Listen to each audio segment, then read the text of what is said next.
योगिनामपि सर्वेषां मद्गतेऽन्तरात्मना श्रद्धावान् भजते यो माम् स मे युक्तमो मतः। श्रीमद् भगवत गीता अध्याय 6 श्लोक 47। यह श्लोक इस अध्याय का अंतिम श्लोक है।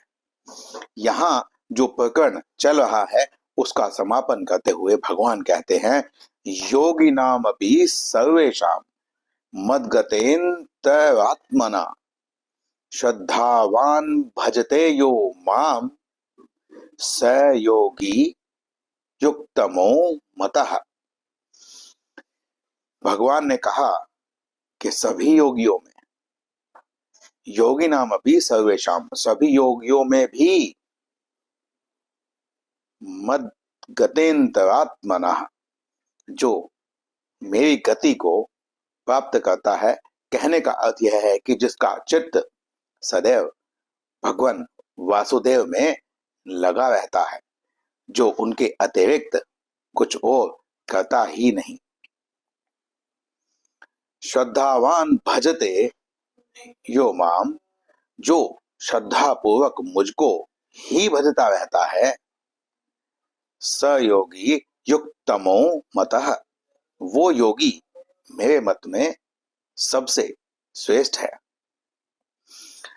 अब यहां पर प्रश्न यह उठता है कि फिर भगवान ने यहां पर सभी योगियों में से उस योगी को श्रेष्ठ बता दिया जो योगी उन्हें भजता है। क्या ये कहना उसी प्रकार का नहीं हो गया है कि जो मेरा, लौकिक में यदि हम देखें तो भी आप समझ पाएंगे कि हम क्या कहना चाहते हैं, कि जो मेरा भला करेगा या जो मेरे लिए अच्छा अच्छा बोलेगा, बस वही मुझे पसंद है। जो मुझे बुरा बोलेगा या जो मेरे बारे में उतना अच्छा नहीं बोलेगा, जिसके साथ मेरा संबंध बहुत अधिक अच्छा नहीं होगा, वह मुझे उतना अच्छा नहीं लगेगा। जिसके साथ मेरा संबंध अधिक घनिष्ठ होगा, जितना अधिक प्यारा मुझे वह लगेगा। तो क्या लौकिक में जैसे लोग स्वार्थी होते हैं, क्या भगवान भी स्वार्थी हैं, या इसके पीछे कोई और कारण हो सकता है? हम बात करते हैं कारण की। सबसे पहले हम यह देखते हैं, पहले हमें यह देखना चाहिए कि कितने प्रकार के योगी होते हैं। जब हम तुलना कर रहे हैं तो फिर हमें तुलना में यह देखना होगा कि किस योगी से कौन सा योगी श्रेष्ठ है और क्यों। क्योंकि ऐसा तो नहीं है ना कि कुछ भी कह दिया जाए उसे आंख बंद करके मान लेना ही धर्म है। क्योंकि यदि हम ऐसा कहेंगे तो ऐसे बहुत सारे कल्ट रिलीजन संप्रदाय हैं जिसमें तर्क करने की कोई संभावना नहीं है, प्रश्न किया ही नहीं जा सकता। परंतु हम तो सनातन धर्म वाले हैं, तो यहाँ प्रश्न तो पूछा ही जाना चाहिए। ध्यान योग, कर्म योग, ज्ञान योग, इस प्रकार के जितने भी मार्ग आप जानते हैं, उन सभी मार्गों के शीर्ष, अर्थात जहां पर वह मार्ग जाकर खत्म होते हैं, जो जिस मंजिल पर वह पहुंचाते हैं, वह जो स्थान है, वह जो स्थिति है, वह योगी की स्थिति है। कर्म योग से सिद्ध होकर, ज्ञान योग से सिद्ध होकर योगी उसी स्थान को पाता है। तीसरे अध्याय में भगवान ने यह स्पष्ट कर दिया था कि चाहे ज्ञानी मार्ग से जाए, चाहे कर्म योग के मार्ग से जाए, दोनों की गति एक समान ही होती है, अर्थात एक ही स्थान को वह पाता है। तो फिर भगवान ने यह क्यों कहा कि सभी योगियों में श्रेष्ठ वो है जो मुझे भजता है?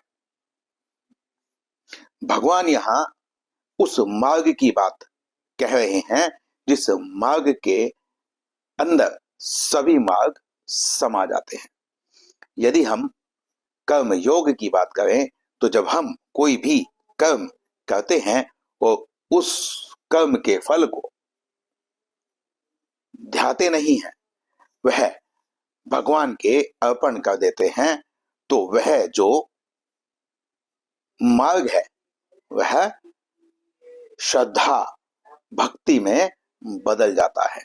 यदि भक्ति न हो, श्रद्धा न हो, घनिष्ठ संबंध न हो, तो कोई भी व्यक्ति अपना हिस्सा,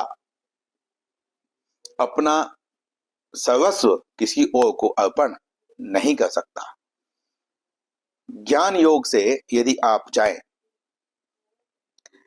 सबसे पहले ही भक्ति श्रद्धा आती है, क्योंकि गुरु के बिना ज्ञान मिलना असंभव है। और जब आप गुरु के सामने होते हैं तो जो गुरु है उसमें यदि आपकी श्रद्धा नहीं है, आप गुरु भक्ति करना नहीं जानते हैं, तो आप वो ज्ञान ग्रहण ही नहीं कर पाएंगे। इसीलिए भगवान ने यहाँ उस योगी को श्रेष्ठ कहा है जो योगी भक्ति मार्ग को श्रद्धावान होकर चुनता है। और इसका और भी मुख्य कारण है, योग करने के लिए आपके पास जो साधन संसाधन होने चाहिए, क्योंकि यदि आपके पास कुछ है तब ही आप उसका त्याग कर सकते हैं। कोई भिखारी यह नहीं कह सकता कि मैंने सभी वैभवों का त्याग कर दिया है, परंतु कोई राजा सभी वैभवों का त्याग करके भिखारी बने तब यह कहा जा सकता है कि हाँ, उस राजा ने त्याग किया है। त्याग तभी संभव है जब आपके पास कोई वस्तु, कोई अधिकार है।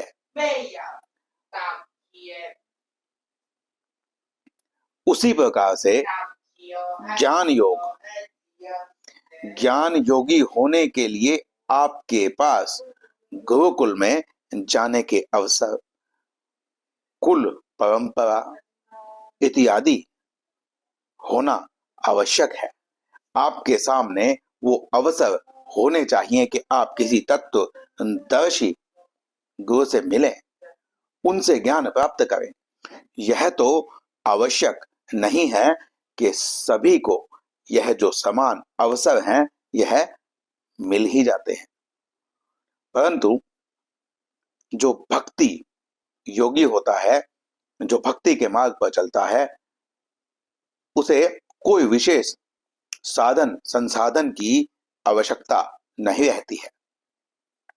यह भी आवश्यक नहीं है कि वह मंदिर जाए, यह भी आवश्यक नहीं है कि उसे कोई गुरु मिले,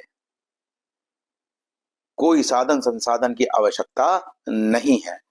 यदि वह व्यक्ति अंधा है, बहरा है, गूंगा है, मनसा वाचा कर्मणा के अनुसार वह वहां से भी भक्ति कर सकता है। एक किसी संत से यह पूछा गया कि तुम